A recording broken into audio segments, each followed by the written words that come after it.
Kongo nde mboka, mboka ngo mokengeli koi, mboka ngo mokengeli léopard.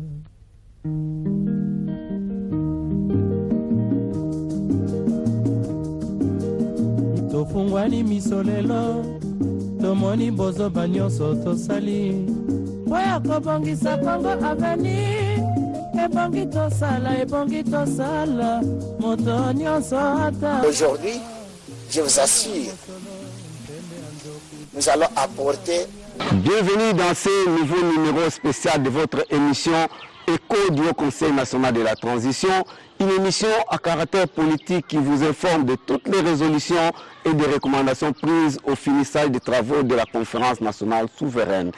Le 30 avril 2023, le président du Haut Conseil national de la transition était en meeting populaire au stade Inika dans la commune de Kalamou. Suivez les condensés de ce qui a été les manifestations de cette meeting et je vous retrouve juste après. Tomoni bozo banyoso tosali, oya kobongisa Kongo aveni, ebongi tosala, moto nyonso ata.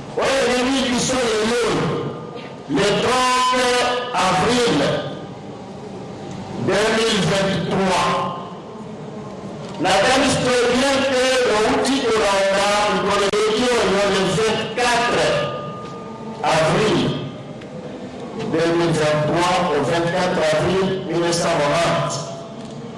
Oui, il y a une histoire de notre dans ce temps, on a dit à un retour après-midi, aux acquis au fond de l'Oran, il y a au sein de l'État congolais. Pour la Congo, on l'a déjà apporté la conférence nationale souveraine et Salama ainsi ça, pour qu'elle soit déjà constitution républicaine. C'est ce qui nous a amené toute cette force. Et les terrains Dieu merci.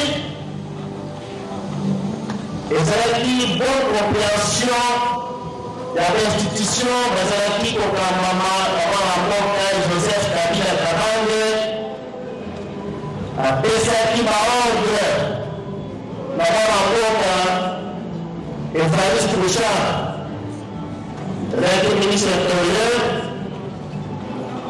Sansaki, Nikanagnon, sur le Foulaki, conférence nationale souveraine. D'ailleurs, on doit faire un tournoi. Il faut que ça soit un parti politique. Tout ça, c'est la confession religieuse. Tout ça, c'est société civile. Tout ça, c'est souverain commun. Nous, nous allons quitter ensemble avec 1850 délégués.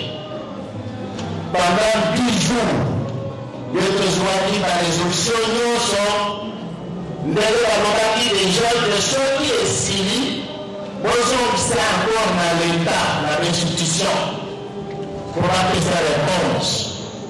Nous sommes dans la restitution et qu'on a dit très bien posé là qui pendant 5 ans, résolution et compliment, la ministère intérieur. Et puis là, pour constitutionnel, et la finaliser l'envoi d'un chef de l'État, son Excellence, M. Félix Antoine Tshilombo. Alors, aussi, maintenant, il y a des gens que, on a dit que José est là, donc, que tout ça, la conférence sur le Bégani, donc, pays de zone, pour la réponse, réponse, et l'autre réponse. L'opinion, vous avez un mandat, vous avez l'église, vous avez un rapport, vous avez un modèle, vous avez un rapport, partout, dans la porte, il y a déjà sur les arbres, vous voulez déjà, mon rapport, il y a déjà, la Congolais, la Congolaise, pour la unité. Les amis, à vous la paix.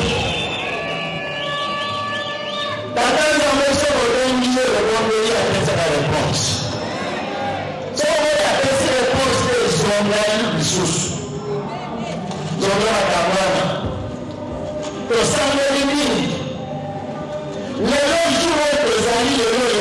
avril 2023, ceux qui sont les projets ensemble avec l'Église, ceux qui sont les représentants pour diriger l'institution de la République, mon collègue a trouvé la tonne à la mode parce que ça va trembler la mort. Il y aura des gens qui vont beaucoup de permis, beaucoup de combien, beaucoup de bébés, beaucoup de permis. Sur mon petit Joseph Nabi allait à Fongoli. Le nom de lui, ça y est, a signé. Sur les gens, il y a eu ça dans la main de Zambie. Mon ami n'a été, madame, le exemple de l'ensemble, soit le peu de président de l'année, il fallait répondre à la présentation. Missionnaire de madame, dans le même réponse à Bishop. C'est ce Bishop est lié à toutes les réponses. Le temps de jour, nous avons la mission ce soir. Dans le papier, dans les journalistes, le 7 avril, le salon rouge a fait étranger, que la transition, notre président Félix, ce n'est pas de dire que le Covid mène la Covid à l'Union sacrée. Non, non, non, non, non, non.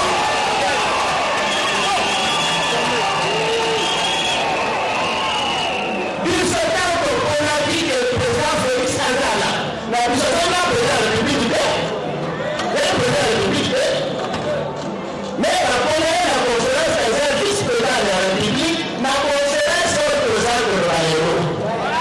Ce n'est pas le président dit que Bishop Okonli va membre de l'Union sacrée. Jamais, jamais.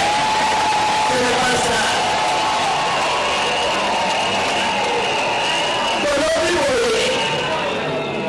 Président Félix, peut-être d'abord les amis parler, comme les a en vie. Peut-être le président Sonko, Joseph Kabila Kabangi, les a encore en vie. Les amis parlent ensemble de parler, entre Cash et FCC. Bien, on va être ensemble. Mais, dans le monde de résoudre le cas en cas d'Afrique, quelques livres qui ont regardé celui qui s'est film de Joseph Kabila à la télévision, ou bien à la radio, ou bien à l'Uganda, le cas de l'Okanati. Après le cas de l'Okanati, nous trouvons pas le déjà de Joseph Kabila à la télévision, à zone balcon de Joseph Ezaki. Mais les amis présents, c'est seulement qui va dire. Et si on a les amis entre cash et FCC, les autres Okanati, les autres Okanati, mais on a essayé de faire force pour que tu montes dans la poule, pour la vie. Mais on a dit que pour la vie, pour la vie, on a monté à mon temps. L'union sacrée. Alors, nous avons demandé aux gens que pour vous trouver une solution dès la mort, si vous pouvez avoir la mort, et les gens le père et le maire, va pouvoir attacher les institutions. Pour bien que tu aies une bande de pays, il faut que tu aies la vie. Non, il y a beaucoup de l'image de cette vie. Il faut que tu aies la vie. Parce que la Joseph est l'ennemi de. La l'ennemi de. Pour Sansi Joseph Salé, Félix Salé, soit le dernier président en parti politique, pour Salani, confession religieuse, société civile, population en général, les étudiants, universitaires, comme encore les humanités, c'est la même chose. Dans la politique, on doit solutionner la crise encore que nous avons depuis 1960. Ce n'est pas de dire que quand on est peut-être, il faut qu'on parle de la politique, à ce qu'on dit Bichot, que qu'on y allait, on est vraiment. Mais, que vous allez, parce qu'il y a des présidents de la République. Non, non, vous êtes le président de la République. Il y a un précédent. Président de Sénat. Comment le écouter? Après, quand vous êtes pour la résolution, il y a le tir à mon voix. Alors, moi, il y a mon voix. Il y a un essai, il y a un voix.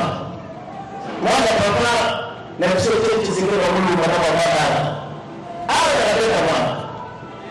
Alors, nous, on a été.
Ayer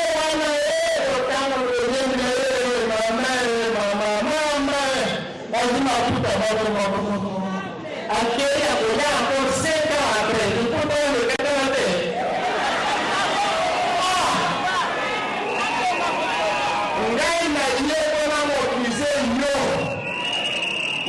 Mobiliser le Congolais. Voilà la pauvreté. Voilà la simana de réclamer droit au État à qui sera la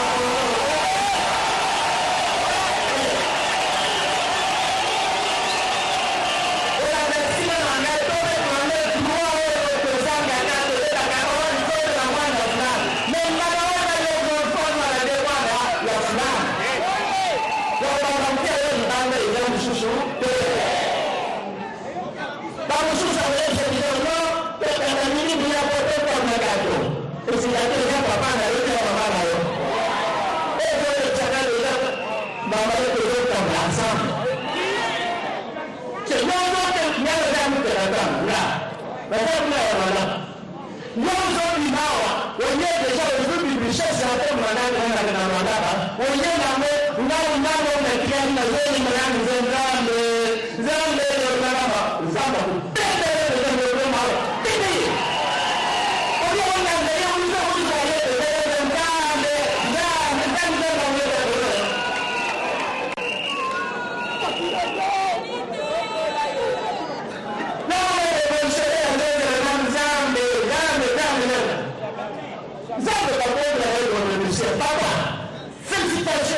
C'est ça la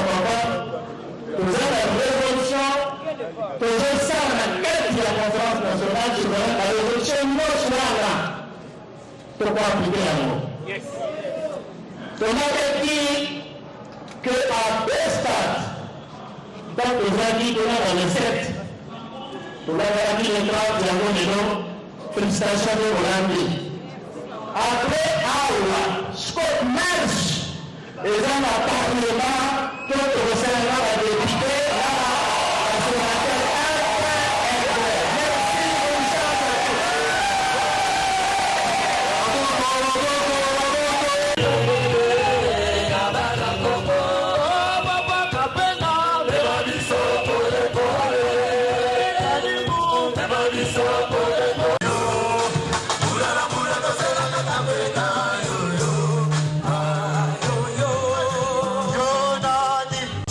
Chers téléspectateurs, vous venez là de suivre ce qui a été le meeting populaire du 30 avril 2023. À présent, je vous convie de suivre l'entretien qui nous a accordé après le meeting le président du Haut Conseil national de la transition, son Excellence Kapin Eli Kanimbu Delit. Suivez.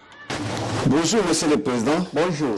Monsieur le Président, près de 500 partis politiques étaient au stade de martyr le samedi 29 avril 2023 pour appuyer le deuxième mandat du président Félix. C'est une victoire. Oui, premièrement, je peux vous dire la réalité de la politique. Ce qui veut dire que le côté de l'Union sacrée, elle a montré la force majeure qu'elle a. Ça, c'est la réalité de la politique. Il a fait remplir le stade avec 500 partis politiques qui composent le ministère de l'Intérieur ou qui sont contrôlés par le ministère de l'Intérieur, un bon français. Mais l'échec, c'est pour le peuple. Et la honte, c'est pour la terre congolaise. À l'extérieur des pays, pour voir qu'un pays qui doit avoir 500 partis politiques et doivent entasser à un seul endroit pour une seule personne. Ça montre déjà l'échec total. Et la réalité, c'est demain. Alors, vous savez que ce n'est pas la première fois chez nous au Congo. Nous avons vécu pendant 32 ans. Plus que ce qui est arrivé le samedi. Alors, mais quand nous reculons en arrière, il y avait des contradictions entre les membres composants de cette union sacrée, parce qu'il y avait ceux qui sont partis en avant et ceux qui sont partis en arrière. Alors, ça montrait premièrement que demain le lendemain, il y aura des divorces. Pourquoi que je parle? Ceux qui sont allés en avant, ils étaient au stade. Et ceux qui sont allés en arrière, ils sont partis au Congo central, le même jour. Ils se sont rencontrés le soir, chacun a donné son rapport à l'autre. Mais ça veut dire que les 500 partis ont montré la honte et l'humiliation de la République catholique du Congo vis-à-vis des pays étrangers. Monsieur le Président, pendant que l'Union sacrée se réunissait le 29 avril au stade de Martyrs, le dimanche 30 avril 2023, le Haut Conseil national de la transition était au stade INCA. Vous avez éclairci le peuple congolais du danger des élections de 2023. Quels sont ces dangers? Oui, je pense que personne n'ignore. Si nous avons déjà vécu 3 fois les élections de 2006, 2011, 2018, je vous dis la réalité de ceux qui sont des analystes politiques et ceux qui sont des visionnaires. Il y aura l'élection la plus mauvaise de la République, ça sera en 2023. Vous savez que même quand mes frères et sœurs parlent de donner 2e mandat au président Félix, mais moi, je peux dire au président qu'on les trompe. Il y aura un 2e mandat le plus compliqué de la République. Vous savez, premièrement, il n'y a pas encore l'unification du pays. Il y a des rébellions d'ici par là. Et après l'échec des autres, on va voir que la CENI a triché. Le président de la République n'en saura même pas par où doit organiser sa politique en République. Parce que chaque endroit, il y aura une rébellion très grande. Et celle-là qu'on vient d'échouer, ce sera plus qu'ailleurs. Ce qui veut dire que si le président vient de terminer 5 ans du premier mandat sans rien faire quelque chose, s'il a trouvé l'obstacle dans le FCC, l'obstacle doit trouver maintenant 2e mandat, ça sera pire. Et il risque d'avoir maintenant la honte plus que ce qu'il a aujourd'hui. Parce qu'il vient de faire un mandat nul. Alors la 2e période qui doit commencer de 2023-2024, cette période sera une période de turbulation. Ce qui veut dire que le mandat doit lui terminer nul. Et très mal encore. Il doit demander encore 3e mandat pour essayer. Ça ira demander un mandat, mais fin de fin, il doit échouer. Il est temps de récupérer la situation. Tout le monde là que vous voyez, qui sont derrière pour dire non, nous avons rempli le stade, c'est faux et archi faux. La politique, on ne remplit pas les stades. La politique, on forme les cadres. Ce n'est pas remplir, parce que nous pouvons ramasser n'importe qui soit dans la rue. Mais vous ne le formez pas pour être un cadre. Vaut mieux me réunir avec 5 éléments, le plus cadre, bien formé, puisque de me réunir avec 100 personnes non alignées. Mbote mwa mboka pendeli kanyo. Mbote papa. Boni santé abana fond de l'émission nationale du Congo. Bazana kitoko nyoso ndenge monika mikolo bazo vibrer kaka. Mwana mboka bandeko na biso abeni bazana esengo makasi balandaki Radio Kapi balobi solo encore bazalo balana Swahili ya bora oya makasi wana. Bazali mutumishi wa Mungu ya solo penza. Makambo nyataki wana ya Barwande ezandengo wana. Bamindele onde bazwa kokota banda Kabila bazana ba ferme na bazamba na bango ba vieux kitaka na bazamba wana likambo simba ki penza nde likambo bazana ona siko lobinini otikaka ba nde bavana na ba ferme na bango kuna bon oyo bazo ko vanda kuna na ba ferme za problème te communique likambo to le banalinga na français ango mokonzi ya mboka tamboli bamboka mobimba monde entier kosenga aide. Mokonzi ya mboka tamboli bavion presque par semaine. Alors c'est les 3 fois ou 2 fois voyage en Angola, partout, pour avoir solution, il y a rébellion M23 là-bas, Mossos. Mais, à commune à Souka. Au moins déjà que les militaires baillés, le mandat n'a pas ici, il faut bazonga. Ce qu'on a dit, c'est que c'est wapi. Il faut déjà, oh, il y a eu un combat contre la Zamba. Mais tant que les autres côtés sont dans Zamba, est-ce que l'élection est celle-là en colonie? Après tant que les autres sont dans Zamba, déjà bitumbe bandi, les autres bandes déjà ndenge zaka kuna. Pour les bisanga déjà semi à koleka ndenge nini pour réussir déjà kokota pa ba parwana pour cette élection au babenda meilleur que au gagner. Problème toujours le baya ba étranger, ce n'est pas bazo ça la ba ferme kuna. Ba étranger toujours le ba ezali gaba grande puissance au bazo vanda. Ba tali déjà que bon. Nous devons profiter de mboka flan. Mboka tel. Ba tali que bon on doit profiter de richesse boy. Ou ba mususu bazo sala po ya ko retirer ba adversaire na bango. Je peux donner un exemple comme le cas où le cas déjà dans Soudan du Nord, Soudan du Sud. Ceux qui ont une grande puissance, qui ont la puissance dans le pays, ils ont un problème, il y a Al-Qaïda. On dit très bien que le président il y a Soudan, il y a Al-Qaïda, ce qui a un problème là-bas américain, parce qu'il y a des Américains, ils savent très bien que Al-Qaïda, il y a Bin Laden, c'est là qui préparait la préparation dans le Soudan. Alors, tant que corrélé déjà quelques immeubles aux États-Unis d'Amérique, il a fallu maintenant poursuivre le président soudanais, Al-Bashir. Alors, on a déjà tiré à la prison. Mais ce que déjà pour l'Amérique, dans les pays occidentaux, que la base à la calme, et c'est vrai qu'il va vendre pour Bakabla Mboka wana, ba noir, bazala à part. Ba oi, baza, ba mindele, bazala à part. Parce que vous connaissez ba mindele, baza ba arabe. Dès mon actif chinois, ba sali di Cambouana, mais le ce que déjà Soudan décide. Moi, est-ce que va soutenir Bango déjà dans l'Américain et ça le soutient. Le petit Bango, les guerres en zone on a déjà comme. Alors, dès temps, on a déjà que Balim pour récupérer encore le Soudan du Nord, débattu déjà conflit aux alliés entre les deux généraux, la force aérienne, la force Oyo à Salaki coup d'État. Alors, basés ensemble.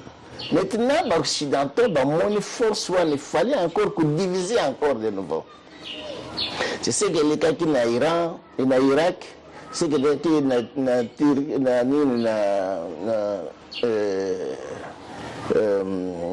sont Muammar Kadhafi, en Libye. Alors, l'équipe partout. On a la puissance sur la vente, vendre pas na biso. Maintenant, il est temps de réussir, parce que déjà pour partager 26 provinces, que les 26 États, nous avons proclamé déjà depuis Kala. Maintenant, on va réussir les zones parce que l'Indy pour traverser deuxième zone, pour ils déjà que ensuite il y a la guerre, alors le pays est Kabani, l'Est est Kali. Après l'Est, on a encore scindé en haut. C'est veut dire qu'il y a ceux qui américains vont réussir par Nabango. Il y a encore les choses pour les Anglais, les Américains, basés à part. Parce que déjà, ils sont à part, maintenant, il y a l'Allemand, les Belges, les Français. Alors, c'est veut dire qu'il faut scinder déjà. À partir de là, vous avez un bitumba incroyable déjà. Rébellion. Tant que vous scindé, vous avez le débordement dans la province limitrophe de la capitale. Parce que des jeunes, par exemple, ils ont comme le bazo comptait plus de 2000 personnes. Alors, ce que moi, je déjà que plan de déstabilisation politique. Nous avons déstabilisé la population. Après, trop tard. Chacun avec sa partie où il dirige. Une case qui toque au final, il bat la peine à solo sur la population congolaise, pour soit ne va pas si bino. Au bêta qui c'était dans le congrès, au coup de na député, na banani, balubi ezali. Sans année, ne be, bozo zela souci ou mais la beto ezaka kamikolo. Na bandi lelo, na le baki dimanche, mais na bandi lelo, yanga na bomba gat. Na wo mane ya yango ezaya polele. Na bandi lelo de marche wana, parce que déjà tous à la bisognon ce qu'on a congrès. Monsieur le Président, nous avons remarqué l'absence du président Félix au stade des Martyrs le samedi 29 avril. C'était pourquoi? Bon, vous voyez, c'est comme je viens de dire. Vous êtes un bon professeur. Si vous alignez les enfants à l'école, alignez-vous. Les enfants s'alignent. Marchez en avant. Après, vous allez voir les autres commencent à reculer en arrière.